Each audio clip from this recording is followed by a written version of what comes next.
श्रद्धा का बसंत 12 मासी होता है, तभी श्रद्धा का मतलब है, अन्यथा कोई मतलब नहीं, कोई अर्थ नहीं है। संकेत यह है कि जनकपुर भक्ति का नगर है, ये मिथिला क्षेत्र भक्ति का नगर है। भगवान उस नगर की वाटिका में आते हैं तो वहाँ श्रद्धा का बसंत छाया हुआ, वहाँ संत समाज है और सचमुच ईश्वर वहीं जाते हैं जहाँ सत्संग है और जहाँ श्रद्धा है। आगे चलकर इसी वाटिका में ईश्वर का साक्षात्कार भी होता है।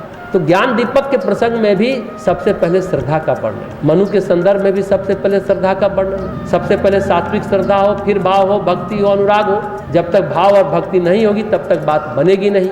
अब और भक्ति नहीं होगी, आप कुछ भी कर ले तो दूध नहीं आएगा गाय, भक्ति नहीं होगी। आपके अंतःकरण में, आपके रोम रोम में, आपके कण कण में भाव छलकना चाहिए। परम पूज्य गुरुदेव ने बहुत अच्छी बात कही है, भाव और भक्ति में वो बात है जो भगवत कृपा को चुंबक की तरह खींच लाती है, भाव और भक्ति। जैसे हम लोगों ने अभी 2 प्रसंग सुना, यशोदा मैया की थक हार गई, छोड़ दी तो भगवान प्रसन्न हो गए और बंध गए।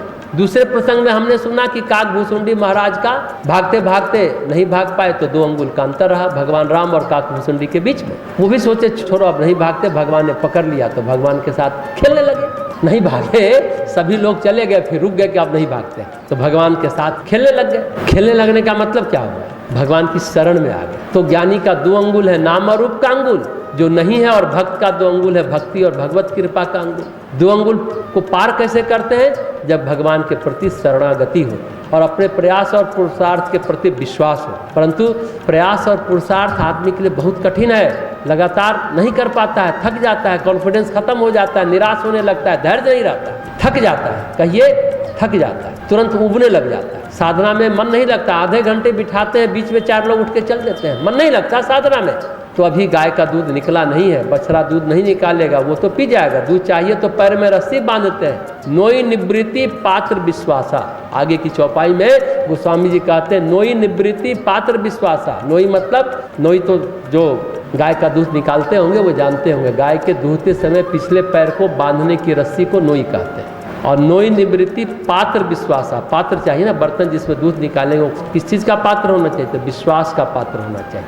विश्वास का मतलब है दूध दूहने वाला बर्तन, क्योंकि मच्छर काटने पर गाय पैर पटकती है और मच्छर ना हो तब भी कभी कभी गाय लात मार देती है और बाल्टी गिर जाती है जिसमें हम दूध निकालते हैं, दूध बह जाता है। ये सब लोगों का अनुभव होगा। तो वैराग्य को नोई चाहिए और विश्वास का बर्तन चाहिए। जो साधना पथ पर हैं, वैरागी हैं, उनको नोई चाहिए और विश्वास का बर्तन चाहिए। ये सारी बातें हम लोग कर रहे हैं, लेकिन जिन्होंने वेदांत पढ़ा होगा ना, वेदांत में कोई साधना वादना नहीं है, सिर्फ और सिर्फ केवल और केवल जागृति है। वेदांत में कोई साधना नहीं बताई गई कि ये जप करो, वो उपासना करो, वो पूजा करो, वो पाठ करो, ये सब वेदांत में नहीं बताया गया।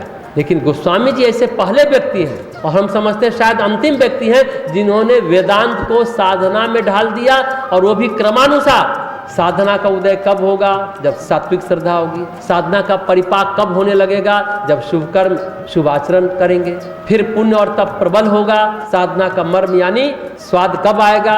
जब भाव का बछड़ा पैदा होगा। और दूध पीने का आनंद कब आएगा? जब मन निर्मल होगा। तो गोस्वामी जी का क्रम देखिए, गाय के आने से घी निकालने तक, गाय के आने से घी निकालने तक, दीपक के जलाने तक बड़ा आनंदित करने वाला क्रम है। एक एक चीज बहुत सुस्पष्ट है। जागृति कैसे होगी, वेदांत के अनुभव कैसे होंगे, इसका पूरा चरणबद्ध तरीके से वर्णन किया है कि ज्ञान का दिया जलेगा कैसे। एक एक चीज बता रहे हैं, एक एक चीज बता रहे हैं। गोस्वामी जी कहते हैं ना, नोई निवृत्ति पात्र विश्वासा, निर्मल मन अहिर निज दासा।